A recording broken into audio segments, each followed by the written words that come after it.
When it comes to business, first impressions count, and when customers think about your business, they will more than likely think of your logo first before anything else. Wouldn't you want your business to make a good first impression?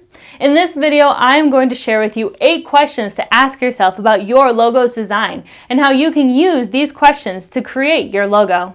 Hi, my name is Cierra and I am a graphic designer and owner of Cierra Rose Design.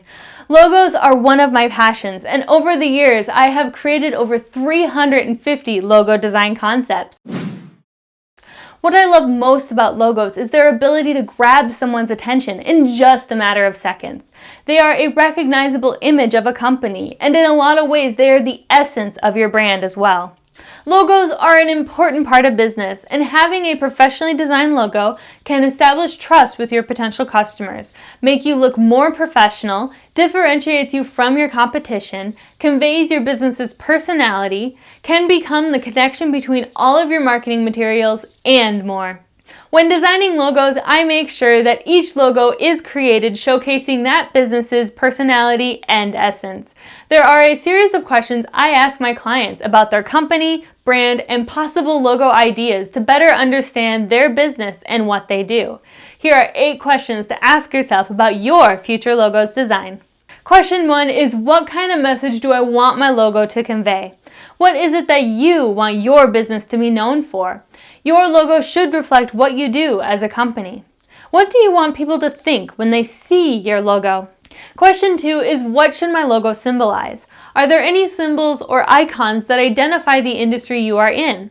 Some identifiable symbols can be the scales of justice for a law firm, a mortar and pestle for a pharmacy, or a pawnbroker symbol for a pawn shop.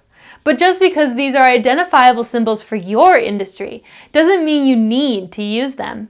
If you feel that your industry symbols are cliche or overused, let your designer know so they can focus on the icons you do want. Besides industry symbols, there might be other symbols to consider that fit your business's name or theme better. Talk to your designer about the symbols or icons you are considering. You can even brainstorm ideas with your designer and find new possibilities for your logo. Another important question to ask yourself is, what would my ideal customer want to see for my logo? Just because you like a certain thing doesn't mean that your customers will like it as well or understand it. Let's say you own a toy store and you love clowns. To you, clowns are awesome and hilarious, but to your customers or a child, that funny clown might look scary and unapproachable. Think of your logo from your audience's point of view and what they might want to see in your logo's design. Another thing to consider is, what kind of look do I want my logo to have? Should your logo be simple or elaborate? Should it be elegant or rugged? Maybe it should be corporate or instead vintage. There are a variety of looks and styles for your logo's design, and this question focuses on the personality of your business, creating the style and look of your logo. For more information on creating your brand and business personality, you can watch my Defining Your Business video.